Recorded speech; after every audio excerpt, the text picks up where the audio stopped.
Le roi Albert II est donc le premier souverain belge à décider lui-même de la date de son abdication. C'est une première dans l'histoire du pays et elle porte forcément une connotation politique. Le 9 août 1993, Albert II, sixième roi des Belges, prête serment devant les chambres réunies. Les mots sont clairs: je jure d'observer la constitution et les lois du peuple belge, de maintenir l'indépendance nationale et l'intégrité du territoire.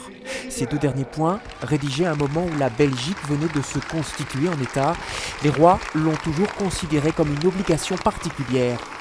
Albert II, le nouveau roi des Belges, s'apprête donc à régner sur un État fédéral dont il signera la nouvelle constitution le 17 février 1994.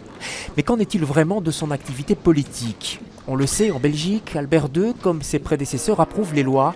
Et pour le reste, l'action royale reste surtout symbolique. Elle se limite à des avis, des mises en garde, des suggestions ou encore des encouragements, mais aussi pour Albert II, des agacements et des discours critiques, notamment en 1996 lors de l'affaire du Trou, ou plus tard, vers 2006, envers ceux qui exprimeront des velléités de séparatisme. Albert II, pendant son règne, va traverser la plus longue crise politique de l'histoire du pays, 541 jours de 2010 à 2011. Il n'hésitera pas alors à montrer son agacement dans son discours du 21 juillet 2011.